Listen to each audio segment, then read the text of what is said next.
A las 6:01 de la mañana del 7 de junio de 1942, en las aguas azul celeste, situadas a 240 kilómetros, 150 millas, al norte del atolón de Midway, un portaaviones estadounidense se inclinó lentamente hacia babor y se hundió bajo la superficie del Océano Pacífico. Durante 3 días había permanecido envuelto en llamas de forma intermitente. En 2 enfrentamientos separados, con 72 horas de diferencia, había recibido 3 bombas y 4 torpedos. Su comandante había ordenado el abandono del barco en una ocasión, y el barco debería haber estado descansando junto con los soldadores de la cubierta de vuelo en el fondo del astillero de reparación de Bremerton, al otro lado del océano, durante los siguientes 90 días. El nombre del barco era Yorktown, CV5, y la razón por la que, en lugar de estar a salvo en reparación en el estado de Washington, luchó y se hundió en Midway el 7 de junio, se basa en una sola decisión tomada por un solo hombre en Pearl Harbor el 27 de mayo de 1942. Aquel día, un almirante, al ver un portaaviones dañado que entraba a duras penas en el puerto, pronunció las 3 palabras que ningún director de astillero naval quiere oír: 72 horas. Si has visto el vídeo del Shokaku en este canal, ya sabes lo que ocurre cuando un portaaviones dañado es enviado al puerto para una reparación adecuada y se pierde la siguiente operación. El Yorktown vivió exactamente la misma historia. Los daños que sufrió en el Mar del Coral eran prácticamente idénticos a los del Shokaku.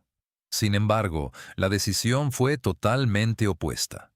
Para comprender el motivo y cómo el Yorktown pagó el precio de esa decisión en los 11 días siguientes, debemos remontarnos a una mañana diferente, al otro lado del mundo, el 8 de mayo de 1942. La batalla del Mar del Coral fue el primer enfrentamiento naval de la historia librado íntegramente entre portaaviones, sin que los buques de superficie del bando contrario se vieran entre sí.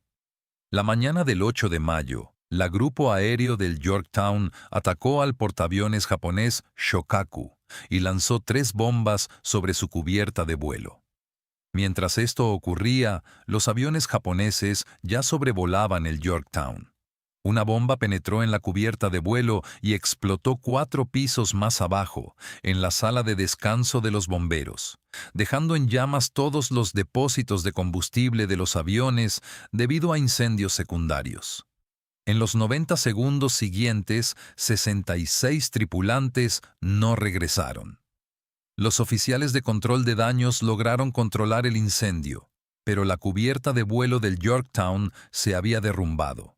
El sistema de combustible delantero estaba destruido y la cubierta del hangar se había quemado en 3 secciones. Cuando llegó con dificultad a Pearl Harbor el 27 de mayo, el astillero naval de Bremerton, en el estado de Washington, ya había publicado la estimación oficial de los daños: 90 días de reparaciones. Si quieres que sigamos sacando a la luz historias olvidadas del Pacífico como esta, suscríbete y dale a me gusta. Quien le esperaba aquella mañana en Pearl Harbor era el almirante Chester W. Nimitz, comandante en jefe de la Flota del Pacífico de los Estados Unidos. Tenía 57 años, era de Texas y era un oficial de submarinos de formación. Había asumido el mando de la Flota del Pacífico 3 semanas después de Pearl Harbor, el 31 de diciembre de 1941. En aquel momento, el Océano Pacífico era, de hecho, un lago japonés desde las Islas Aleutianas hasta Australia. Para el 27 de mayo de 1942, Nimitz se enfrentaba al problema estratégico más desastroso de la historia naval estadounidense. El equipo de inteligencia de radio, liderado por el comandante Joseph Rochford y ubicado en el sótano del edificio de la 14ª Zona Naval, había descifrado lo suficiente el código marítimo japonés JN-25 como para determinar que, en una fecha entre el 3 y el 5 de junio, una enorme fuerza de ataque de portaaviones japoneses se disponía a atacar la isla de Midway. 4 portaaviones enemigos, 400 aviones japoneses, y Nimitz disponía exactamente de 2 portaaviones de la flota estadounidense, el USS Enterprise y el USS Hornet. Ambos ya se dirigían hacia Midway. El tercer portaaviones que necesitaba, el Yorktown, era el barco con un agujero en la cubierta de vuelo, un sistema de combustible destrozado y, sobre su mesa, un presupuesto de reparación de 90 días procedente de Bremerton. Nimitz leyó el presupuesto. Luego leyó el informe de inteligencia por radio. A continuación miró al Yorktown, que aún echaba un ligero humo al entrar en el puerto. Se volvió hacia el capitán Yale Bingham, arquitecto naval jefe del astillero naval de Pearl Harbor, y le dio una orden que nunca antes se había dado a ningún astillero estadounidense. Reparen el barco en 3 días, no en 90 días. En 3 días. Lo que ocurrió en Pearl Harbor entre el 27 y el 30 de mayo de 1942 ha sido estudiado por historiadores industriales durante décadas, y ni siquiera quienes vivieron esos acontecimientos han logrado comprender del todo cómo se llevó a cabo. El 27 de mayo, en cuanto el Yorktown atracó en el dique seco número 1, se asignaron al buque unos 1.400 trabajadores del astillero, electricistas, soldadores, técnicos de máquinas y fontaneros. Este equipo trabajó sin descanso durante 72 horas, en turnos de 3 horas. La mayoría de los miembros del equipo no había dormido bien desde el ataque a Pearl Harbor 6 meses antes, y algunos habían participado personalmente en el rescate de los buques Arizona y Oklahoma en diciembre. Los generadores del astillero funcionaban a plena capacidad. Las antorchas de acetileno y los arcos de soldadura iluminaban el muelle por las noches con tal intensidad que los vigías de Battleship Row informaron de que el dique seco se podía ver desde la entrada del puerto, a 10 kilómetros, 6 millas, de distancia. Se cortaron planchas de acero de las existencias y se moldearon para que se ajustaran a la cubierta de vuelo deformada del Yorktown. Los mamparos internos que debían sustituirse se reforzaron en su lugar con parches soldados. Las tuberías de combustible de aviación reventadas se redirigieron alrededor de las secciones dañadas, en lugar de reconstruirse por completo. Los soportes de cubierta hundidos se enderezaron con gatos hidráulicos manuales. Todo el sistema de combustible delantero, destruido en el incendio del Mar de Coral, se recomponió utilizando piezas tomadas del USS Saratoga, fuera de servicio, y del buque de carbón USS Sapelo. El comandante del Yorktown, el capitán Elliot Buckmaster, recorría la cubierta con Bingham cada 6 horas para observar a los ingenieros realizando tareas que, en tiempos de paz, habrían sido imposibles según cualquier normativa. La estimación de 90 días de Bremerton no era errónea. De hecho, era una estimación generosa. El trabajo que debía durar 90 días no se había realizado en 3 días. Lo que se había hecho en 3 días era algo completamente diferente. Lo que salió del dique seco número 1 a las 9:00 del 30 de mayo de 1942 no era un portaaviones completamente reparado. La pintura de los parches exteriores del Yorktown, que zarpó esa mañana hacia Midway, aún estaba húmeda. En la cubierta del hangar había placas de acero soldadas en lugar de elementos estructurales reconstruidos. El sistema de combustible delantero había sido completamente derivado y sustituido por una línea provisional que no había superado una prueba de presión de más de unas pocas horas. Podía lanzar y recuperar aviones. Podía alcanzar una velocidad de 30 nudos. El radar funcionaba. Los cañones principales funcionaban. Y eso era lo único que se podía prometer. Te contaré exactamente qué hizo durante esos 3 días que pasó en el mar antes de que todo se estropeara. Pero antes deben comprender hacia dónde se dirigía y qué le esperaba en el amanecer gris del 4 de junio, al norte de una isla cuyo nombre la mayoría de los estadounidenses ni siquiera había oído. La fuerza de ataque japonesa que se dirigía a atacar la isla de Midway estaba formada por 4 portaaviones de la flota que 6 meses antes habían atacado Pearl Harbor. El buque insignia era el Akagi, el más grande, el Kaga, el más rápido, el Soryu, y el grupo aéreo más joven y experimentado, el Hiryu. El contraalmirante Chuichi Nagumo había atravesado con los 2.000 kilómetros de océano sin ser detectado. La inteligencia de radar estadounidense sabía que se acercaban, pero no sabía exactamente dónde estarían en el momento del contacto. El Yorktown se unió a la Fuerza Operativa 17 el 31 de mayo en las coordenadas 32 grados norte, 173 grados oeste. El Enterprise y el Hornet operaban como Fuerza Operativa 16, 100 kilómetros más al norte. Las dos fuerzas operativas estadounidenses se unieron en un punto cercano a Midway que Nimitz denominó Point Luck. El 2 de junio llegaron a sus puestos de patrulla. Los japoneses, por su parte, alcanzaron sus posiciones de ataque la tarde del 3 de junio.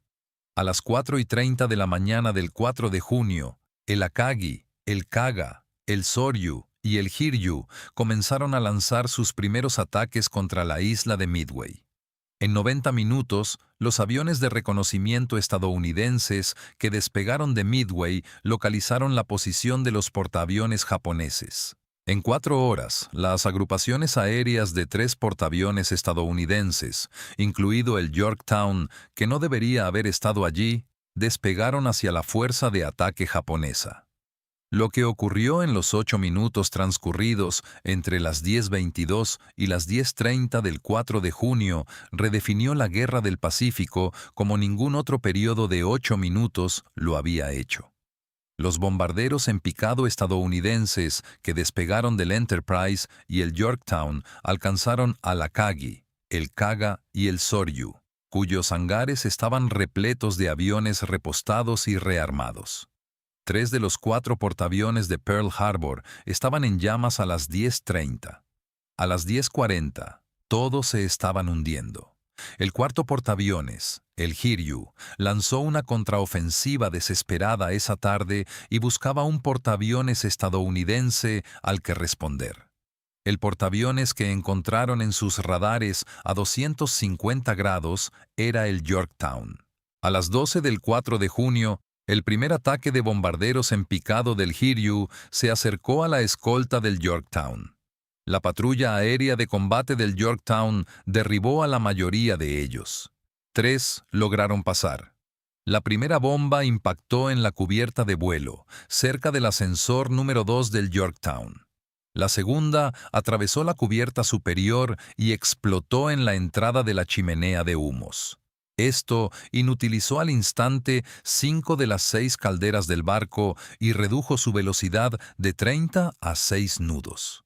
La tercera bomba, por su parte, descendió por el hueco del ascensor delantero y explotó bajo la cubierta de vuelo, reavivando los incendios en la misma zona de almacenamiento de combustible que había sido reparada a toda prisa 3 días antes en Pearl Harbor. El capitán Buckmaster llamó al equipo de control de daños.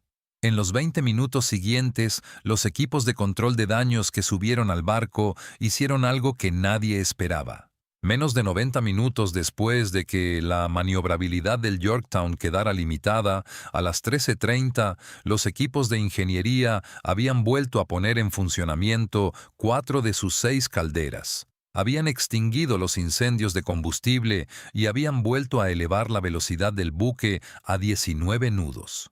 Los F-4, F-Wildcat, ya repostados, habían comenzado a aterrizar en la cubierta de vuelo.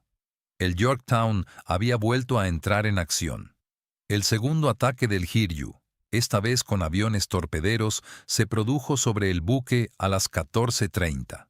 La patrulla aérea de combate del Yorktown derribó de nuevo a la mayoría de ellos.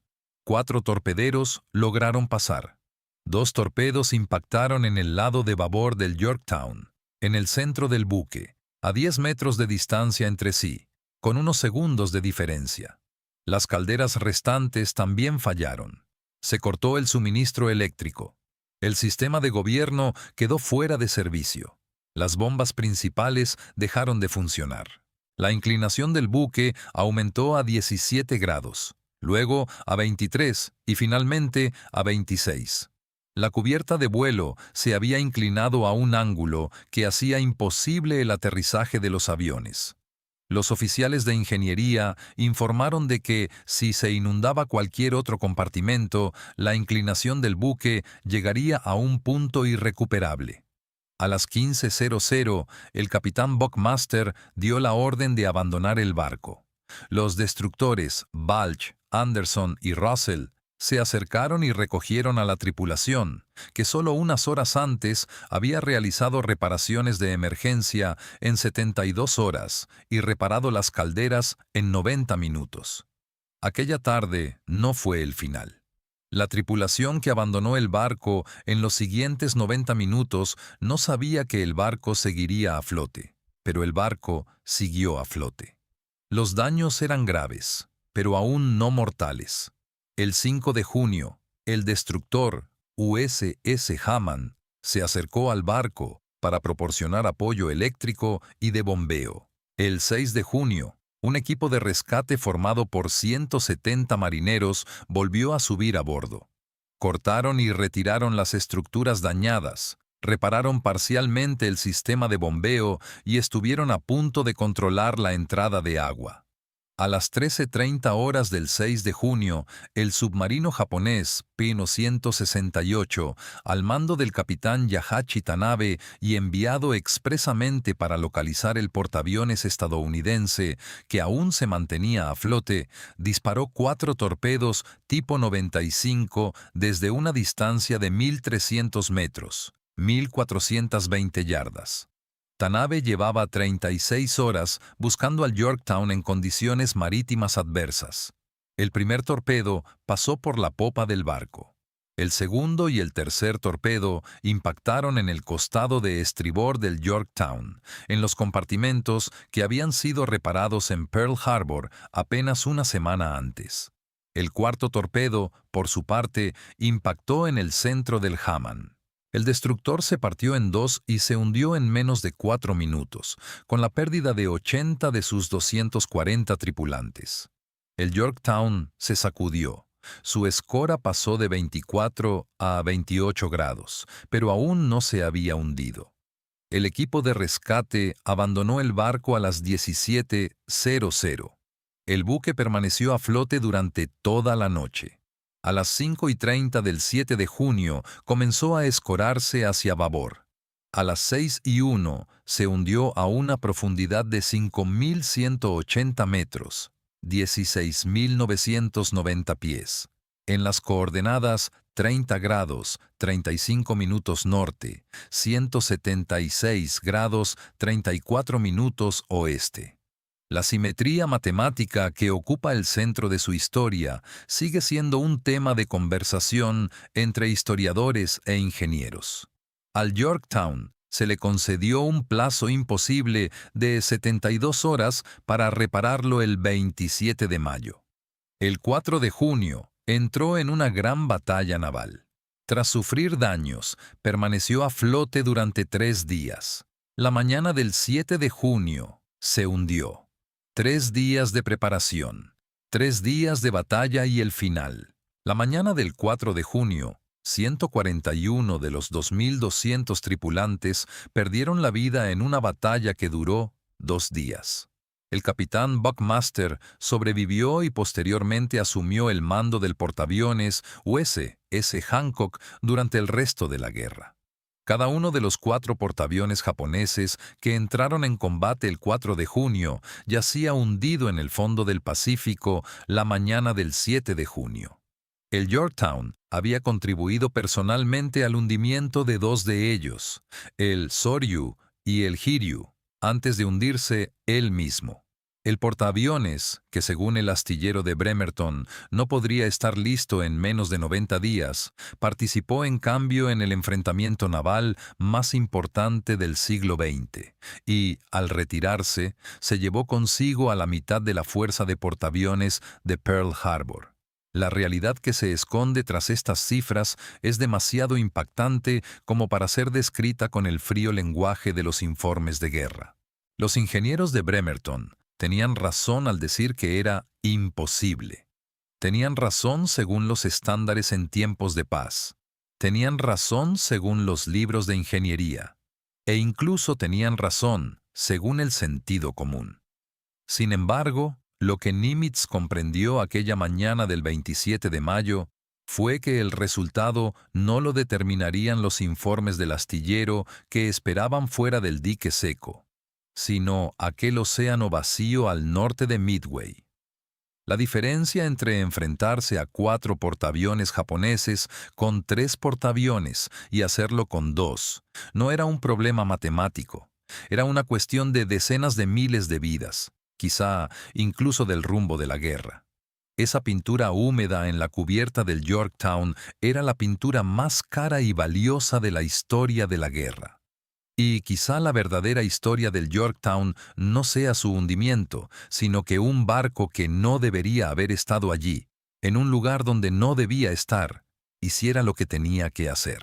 Los restos del Yorktown fueron descubiertos por Robert Ballard el 19 de mayo de 1998, más de 55 años después de su hundimiento. El buque yace en posición vertical a 5.180 metros bajo la superficie. Su superestructura se encuentra en gran parte intacta y cerca de él se encuentran los restos dispersos del Hammond. Las fotografías tomadas en las profundidades muestran que la cubierta de vuelo aún conserva las marcas rectangulares de los parches soldados que se colocaron en Pearl Harbor 72 horas antes de que el buque zarpara. Ballard escribió más tarde que las soldaduras estaban tan limpias como si los hombres hubieran terminado el trabajo el día anterior, y en 1999 publicó su libro Return to Midway, que contiene el único registro visual directo de esos parches. Hay que investigar y leer las polvorientas páginas de la historia. Y hay que ver videos que narren esa historia. Quien no conoce su pasado no puede dirigir su futuro. Se ha escrito más sobre la historia del Yorktown que sobre la de casi todos los demás buques de guerra estadounidenses que participaron en la guerra. El libro de Walter Lord de 1967, Incredible Victory, fue el primer libro de historia popular que situó al buque en el centro de la victoria de Midway. En la obra de Jonathan Parshall y Anthony Tully de 2005, titulada Shattered Sword, utilizando fuentes japonesas, se confirmó qué avión estadounidense desde qué portaaviones derribó a qué buque enemigo entre las 10:22 y las 10:30 del 4 de junio, y se verificó que el grupo aéreo del Yorktown, que no debería haber estado en Midway, fue el responsable directo de la destrucción del Soryu. De no ser por esas 72 horas, el Soryu habría seguido operativo. La estimación de 90 días del Bremerton es una realidad industrial. La reparación de 72 horas, en cambio, fue una decisión estratégica.